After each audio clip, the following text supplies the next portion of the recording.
주문 가토슈 산주일석 국시상간 난요주국시 미타비 지샤오 요부 지샤 미타비 오라쿠스 국시 이와쿠 마치に思えり我汝にこふすと元来帰ってこれ汝我にこふす Entangling Vines, Case 31. The national teacher calls 3 times. The national teacher, Nanyo Echu, called to his attendant 3 times. 3 times his attendant answered.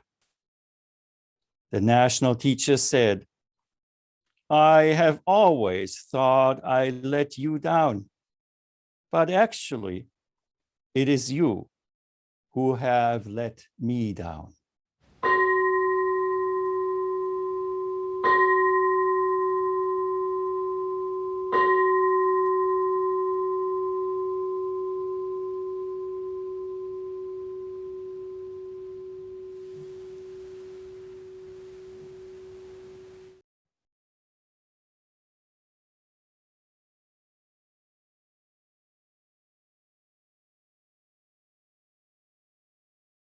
Good afternoon.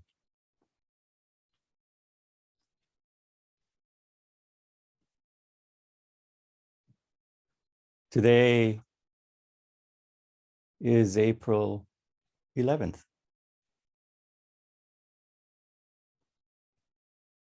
And we commemorated the founder of our school, Rinzai Gigen. Yesterday, we commemorated the birth of the very root of this teaching of the Buddha, Siddhartha Gautama.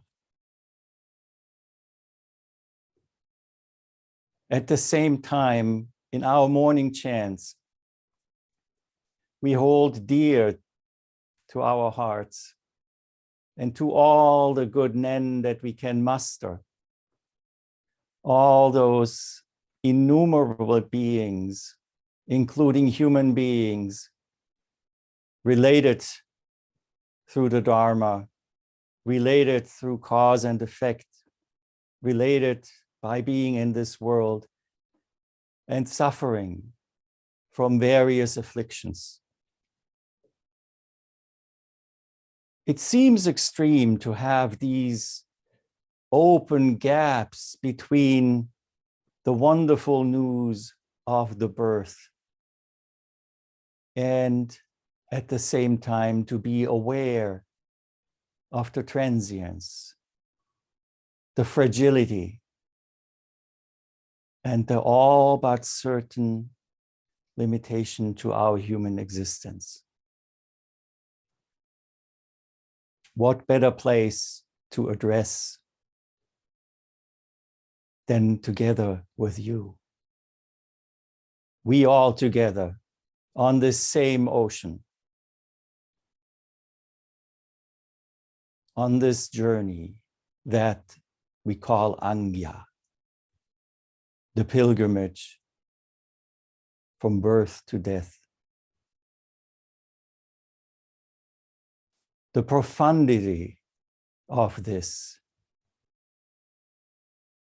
is rarely fathomed, not because we are unable to do so for our own personal karmic impediments, but often through the mere set of conditions under which life arises. I am always very, very grateful to be able to be here with you, to be here with the living lineage, Chigan Roshi, Noritake Roshi, Yamakawa Roshi. Many, many, but still so few. And practitioners of all ages, of all traits, but of one heart.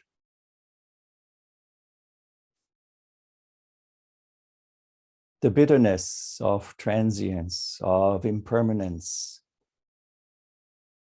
and the longing to become a fully complete being in this universe are wonderful motivators and energy that moves us forward in this endeavor that at times seems without an end, and that we acknowledge to be without an end.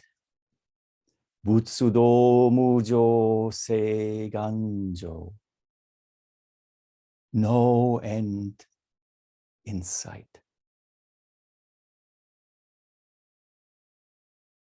Having practitioners and Roshi return to Daibosatsu Zendo after the absence of what we call safety in such a poignant way is almost miraculous. But here we are once again together, connected via the streams of little electrons moving all around the globe. And not so much difference. The electrons moving around the various atoms and molecules in our physical bodies.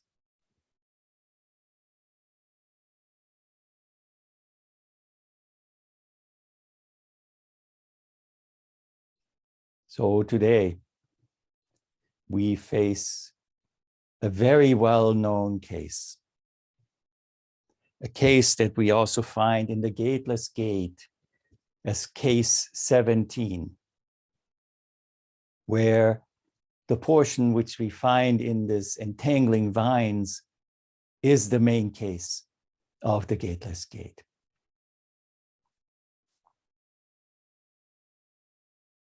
On this day of the Rinzai Zenji Memorial, we will have the privilege to look at one of his predecessors, just a few generations away. And already we can spy, we can see some of the elements that are alive to this day. So who is it who we encounter here? We speak about the national teacher. When we study Buddhism in an academic way, Chinese Buddhism, Japanese Buddhism, we will find many, many different national teachers. What they all have in common, besides being of various Buddhist lineages, is that the title is bestowed onto a teacher after they depart, after they transform into boundless dimensions. And the title is bestowed by the emperor. The Tenno in Japan, the emperor, or the son of heaven in the Chinese dynasties.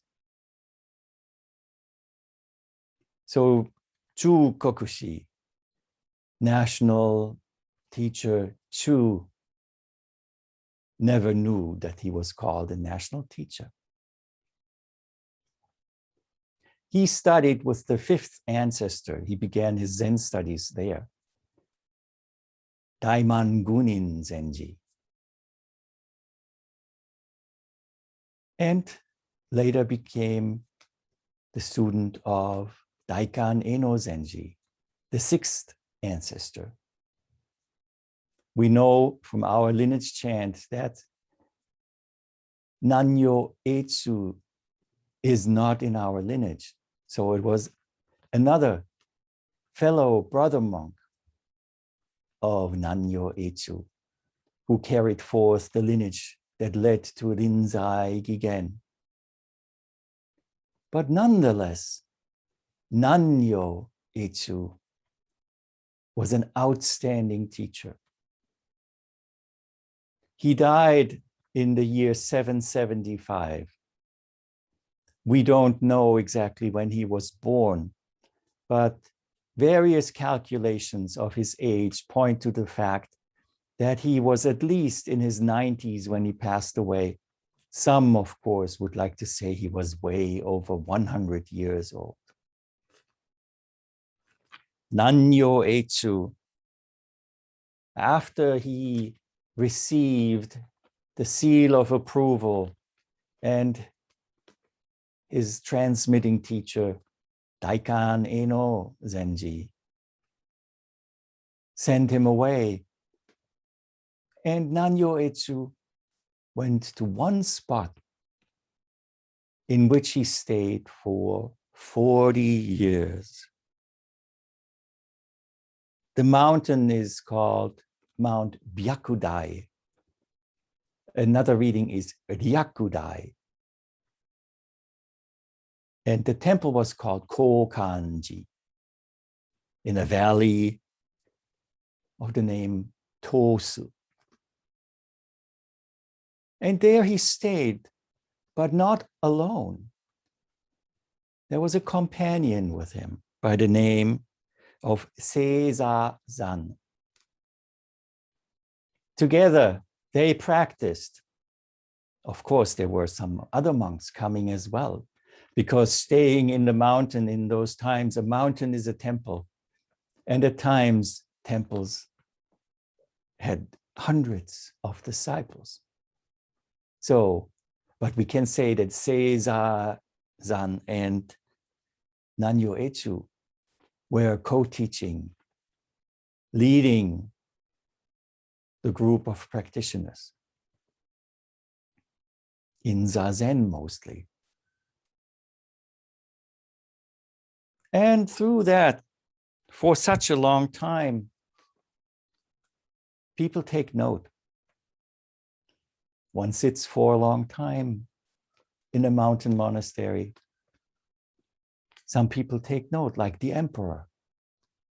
In this case, Shukuso was the name of the emperor who sent emissaries asking Nanyo Etsu to come and become the teacher of the Son of Heaven.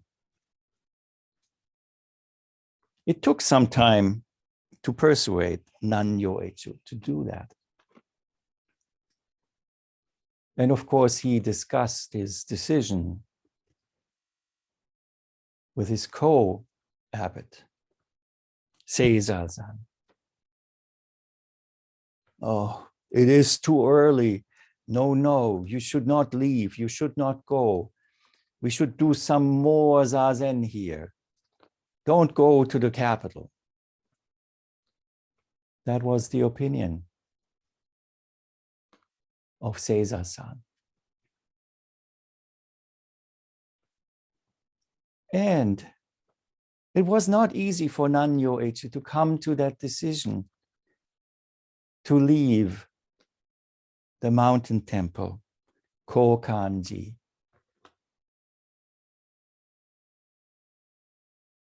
Yesterday, we heard Chigan Roshi read about the story of the Buddha. And the time between the Buddha appearing as the Buddha, turning from Siddhartha into the awakened one under the tree, and the first sermon that Chigan Roshi spoke about is extremely significant. Nanyo Echu went through a similar kind of phase. Here we sit on this mountain with clarity. Not a word needs to be uttered. The song of the bird, even through the microphones during Zazen, give better Teisho than anyone. Nothing needs to be said. Yet, dukkha manifests all around. Afflictions are clearly visible. The knowledge, the deep presence of the medicine tasted by the Buddha, tasted by Nanyo Echu, clearly sent them into this turmoil of having to decide to not just sit there and be healed, but to go out and speak.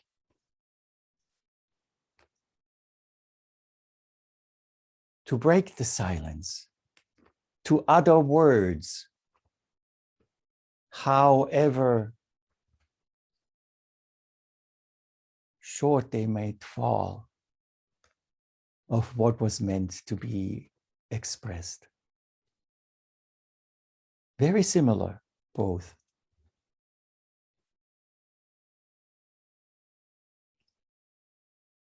Nanyo ended up deciding to go to see the emperor and to become his teacher of Buddhism. When Nanyo arrived in the capital,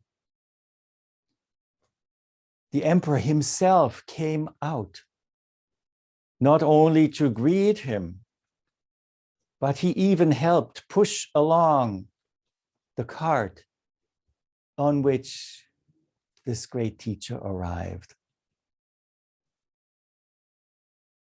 An incredible honor. Yet Nanyo still was thinking back to his companion, Seiza-san, continuing to do Zazen. And as it goes, we hear the history of Nanyo Echu,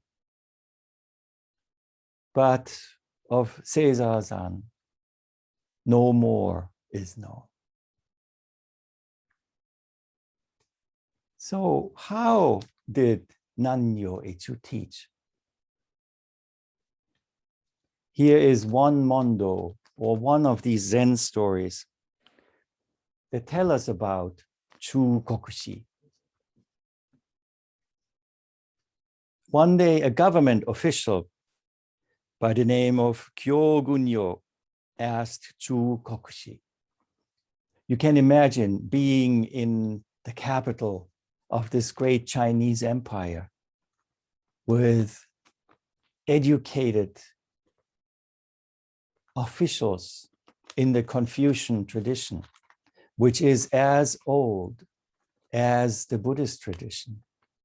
The questions come up and great interest arises in finding out more. So this official, Kyogunyo, asked Chu Kokushi, well, what kind of training, what kind of practice were you doing those 40 years on that mountain, Hyakugai in Kokanji? Well, good sir, tell me. Chu Kokushi called over one of the young boy attendant servants. And when he came, he gently caressed the boy's hair and said,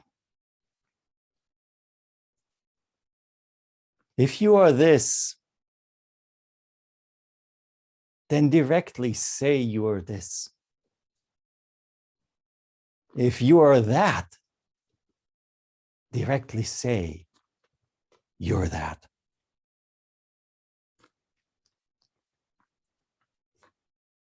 This is one of the examples how Nanyo Eichu taught. Directly. He is seen as somebody who mastered the rigor of this practice for 40 years. And if we'd like to make and pass some judgment, we could say that Nanyo Eichu was able to break free from the rigor and to go out, to let that heart flow. That came with it, that developed through it. So if at times we ask ourselves in this practice and we doubt, well, this is too difficult, this is too strict, what can help is to look at our predecessors and to see how through this practice a great heart can develop. And of course, frankly, it might not be the right thing for everybody. It is not a panacea. And everybody is encouraged to find the medicine that cures one's particular illness.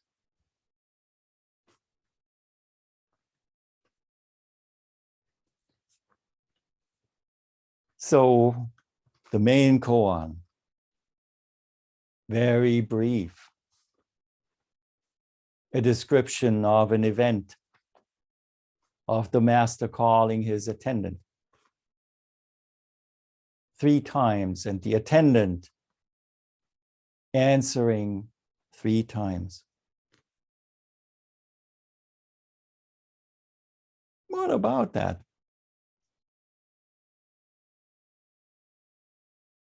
Even the name of the attendant is absent.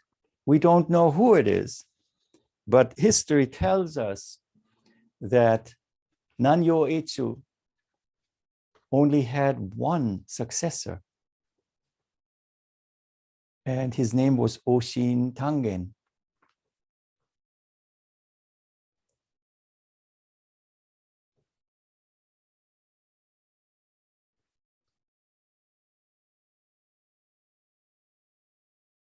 It must have been on the mountain where they met and where he served as the attendant. The word for attendant, we all know because we have them sitting in those at least 2 zendos I'm seeing here on the screen. It's the jisha.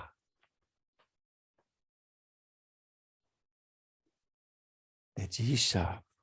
The jisha that who works in the inryo, in the quarters of the shike, of the Zen master of the temple, is called the inryo jisha.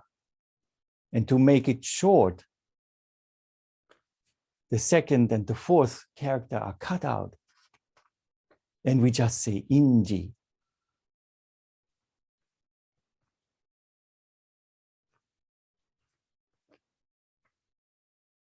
Yogen Senzaki told the story in a way like the following. One day, Chukokushi called out, "Oshin!"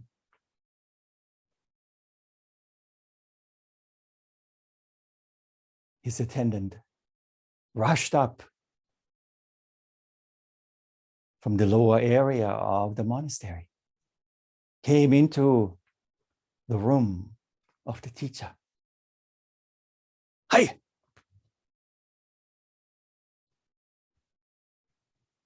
Oh, thank you for coming, but I don't need your help right now.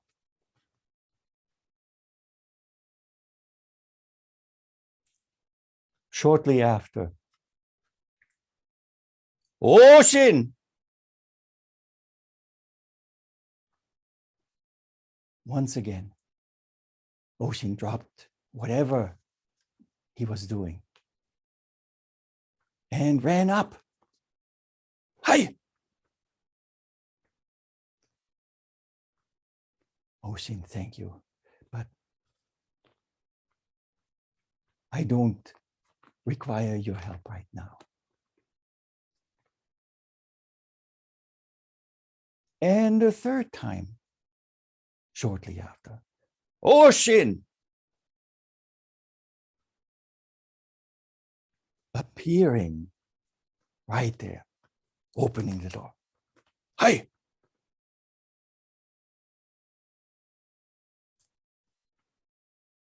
So what is it with that calling?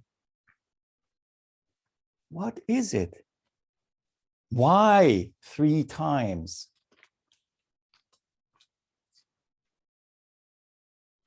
Who is calling? What is calling? Who is being called?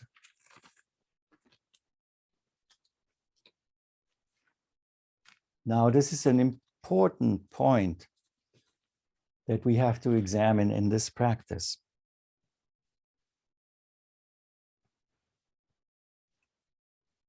We all know calling. We go to the park or we take a walk. And there's one kind of calling where we see the little kid, mommy, mommy, mommy, look at me, no hands. And delighted. Our attention goes right there. So does the parents' attention. Very naturally. We see a natural manifestation of no difference.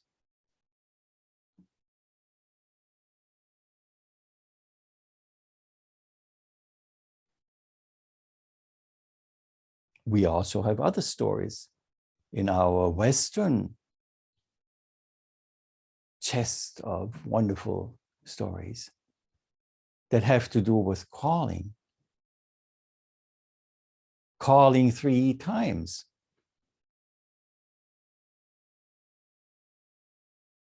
The young man who was entrusted with taking care of the village's sheep. Yet a wolf has been around. And out there, beyond the veil, taking care of the sheep, the young man got lonely. And he recalled, well, I was told when the wolf comes and I need help, I should just cry as loud as I can. And the village will come. The villagers will come and help me defend against the wolf. I feel so lonely. Do you really think they would come? Let me try. Wolf! Wolf!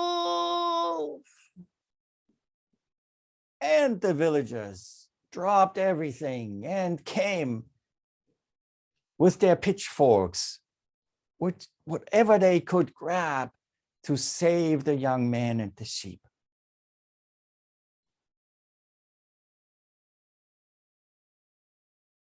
They came. All the sheep were there. Not a trace of the wolf. Oh, I'm so sorry. It was a mistake, said the young man. And so it continues, you know. I don't think I have to tell the whole story. He became lonely again, or maybe his mind was playing with him. How often do we see a wolf where there is none for this or that reason?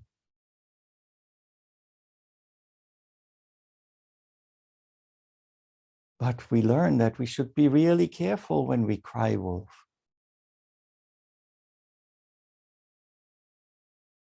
Because after the second time, when the villagers came and there was no wolf, the third time, when the real wolf arrived, nobody was paying attention anymore.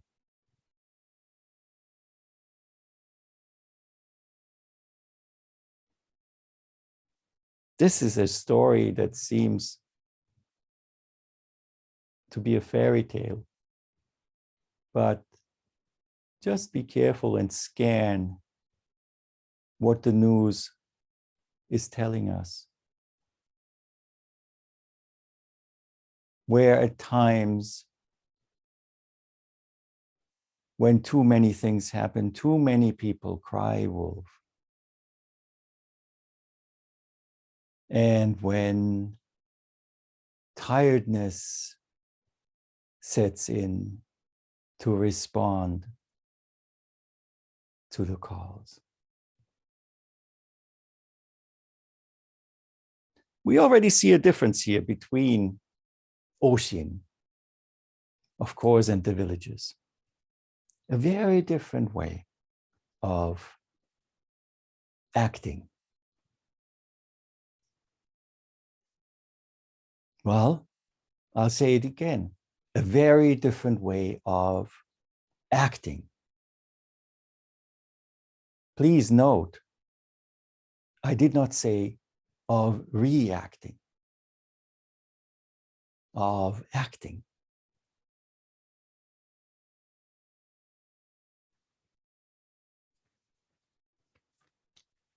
Action.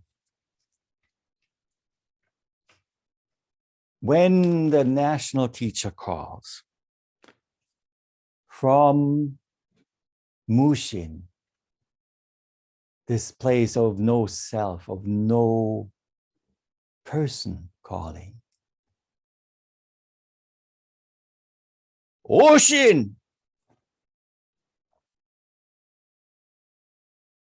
Even though the silence is broken, even though we enter the realm of the 10,000 things, it comes from the place of Mushin, of this open, spacious mind, unencumbered by ideas, unencumbered by outcomes.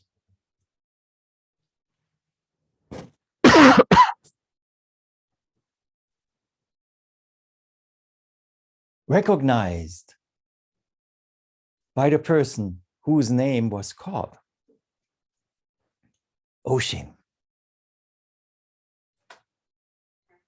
Recognizes and stops everything that is going on, drops everything, beginning with the idea of Oshin.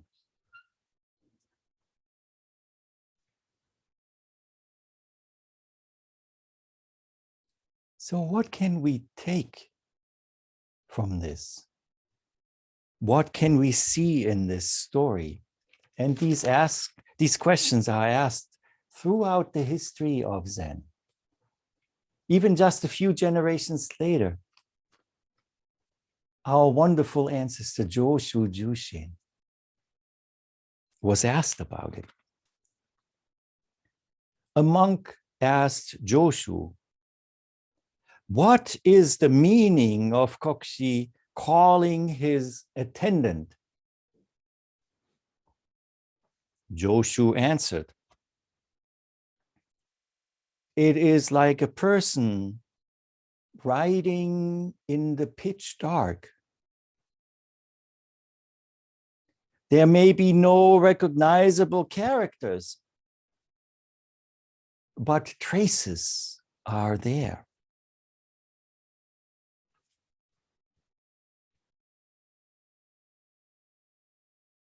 As soon as Echu calls, of course,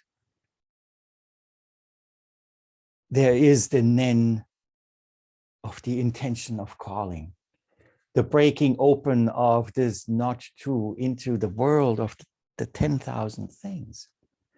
That is already leaving a trace, leaving a trace. But since it is a Zen teacher, a Zen master, reaching out to teach his students or her students, the compromise is made to put it in words. Oshin. The character is written in the dark, but nothing is attached to it. No baggage, no intention, no identification. Mushin. And also muga, no self. Now on the other side, what we should in colloquial terms call the receiving side, we have to see beyond that as well, you know? Recognition of the call. We all have these experiences, no doubt, when your mother called you, when your lover calls you.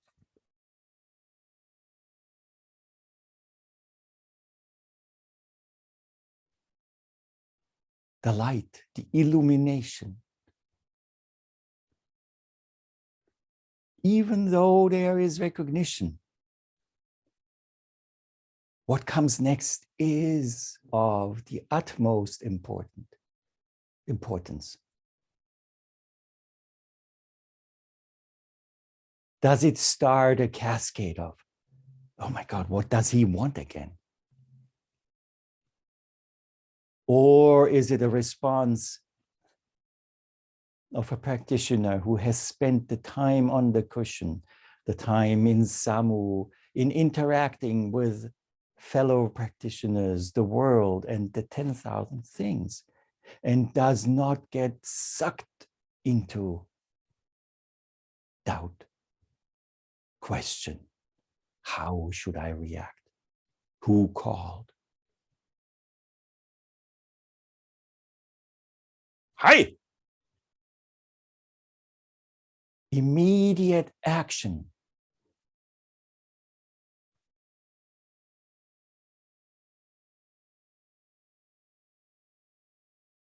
I can imagine how this would work out.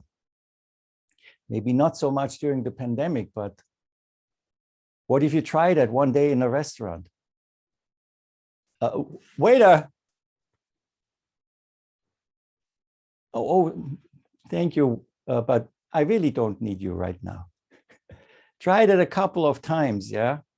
And I think the level of service will go down significantly. Or you have to leave a really, really big tip. But that is really it, in it already. A true waiter would be a true server. And a true server does not attach themselves to the service, to not be in the way. Serving is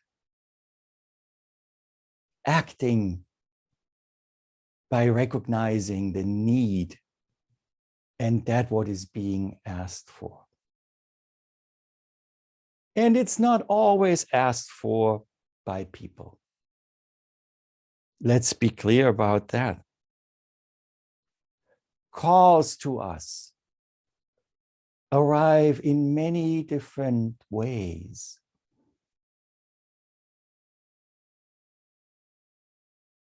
If I dare say, all of us are acting upon the deep call that pulls us into this kind of practice, into the investigation of this human condition, into illuminating and clarifying the great matter of birth and death. And this is a call that we don't respond to with words either, but we learn to hear it and to act with it. So no response is needed. Response is already too much. When the bell rings, when Shinrei is heard, whatever we do, up with it. It's time to go to the center. When the clappers sound, without doubt, action.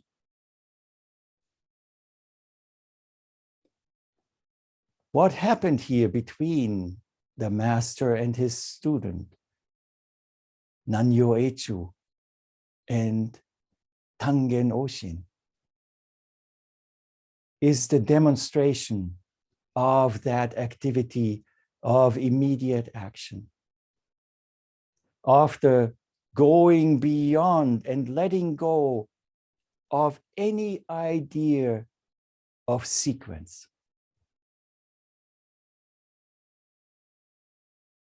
Well, first the teacher called, and then the student answered. And then the teacher called again, and then the student answered again. And then he called again, and then he answered again. Oh, it's like getting up and saying, another day.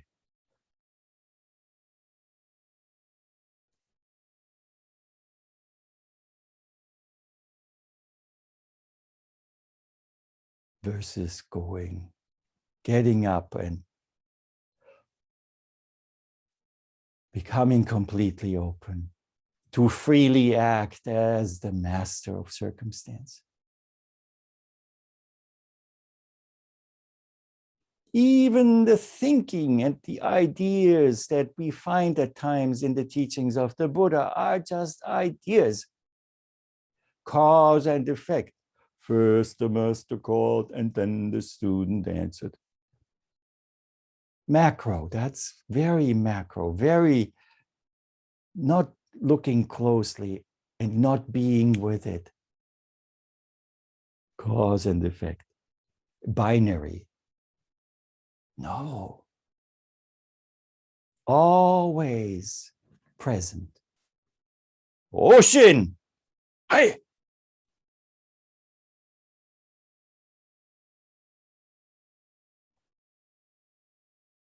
What else calls to us? Is it just us in the Zen practice that are being called to do things? No, not at all. This devotional practice of Zen, of devoting ourselves fully to action, to presence,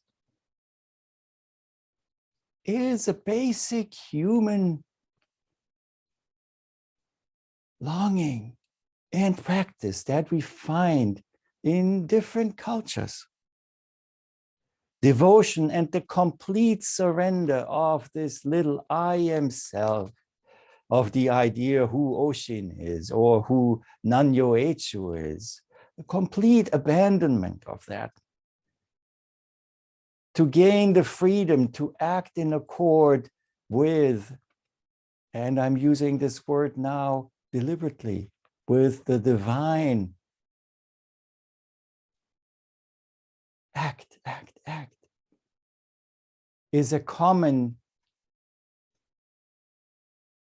deeply human reality. They are culturally different expressions. When, for example, the God of the Old Testament calls on you to accomplish truly difficult to accomplish things, Hineni, here I am, acting without doubt, without fear, without hesitation.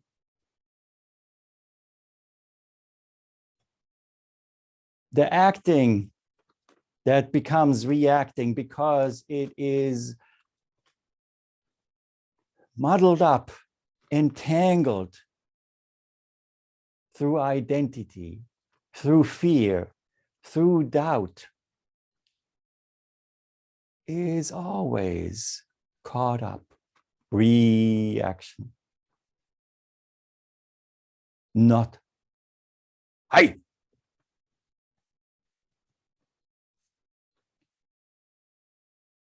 Umon Bunen Zenji. The Cloud Gate Master had an attendant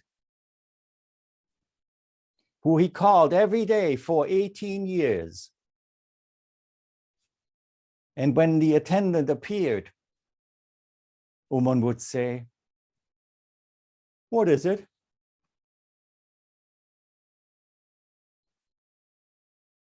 It took the attendant 18 years to catch on. But after 18 years of this service, the attendant awakened. And when that happened, Umon said, "From now on, I won't be calling on you anymore."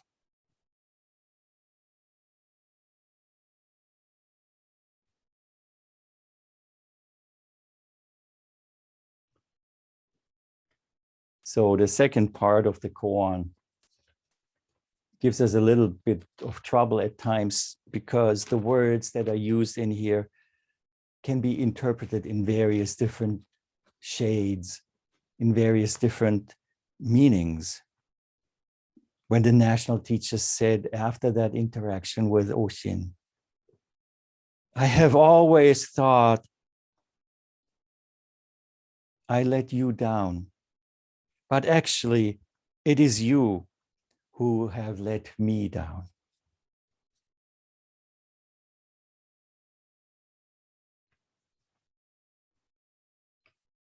A different way to look at it, as I have seen it translated by Harada Roshi of the Harada Yasutani lineage, is I always thought I stood towards with my back facing you, but now I see you are facing me with your back.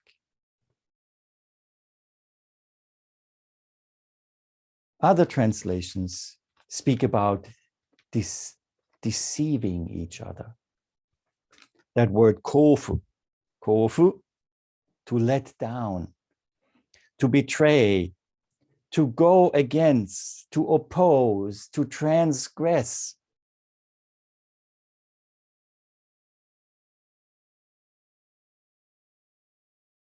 And that seems so negative when we look at it.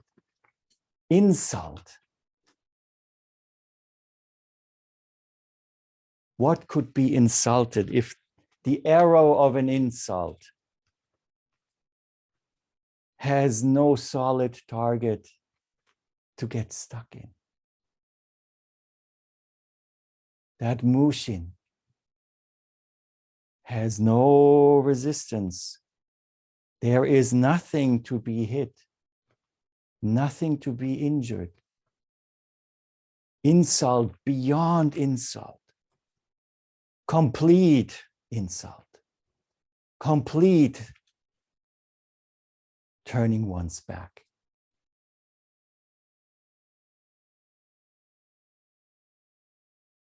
Action.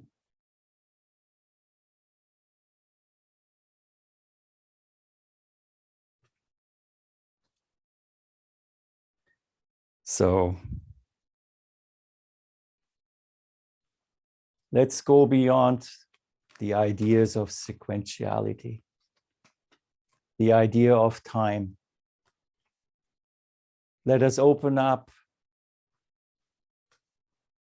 to this simultaneous nature of action. When the Han is struck, without doubt, without hesitation, without fear, without any identification, the mountain and the lake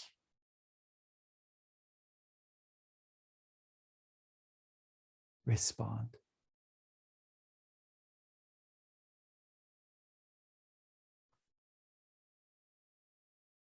The vastness that opens up through this is one of the unspeakable gifts that we may taste in this practice. Since it is Rinzai's commemoration today, it just fits to give Master Rinzai the last word.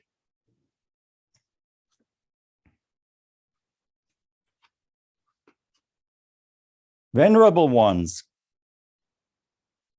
I cannot these days cease from using a lot of words and come out preaching many inept things. But do not let yourselves be deceived.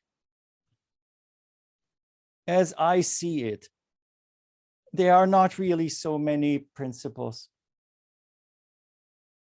If you want to act, just act. And if you do not want to act, then rest. It is said that the 6 parameters and the 10,000 practices are the Buddha Dharma. I say, there are but methods for spiritual adornment and for carrying on the Buddha's work. They are not the Buddha Dharma.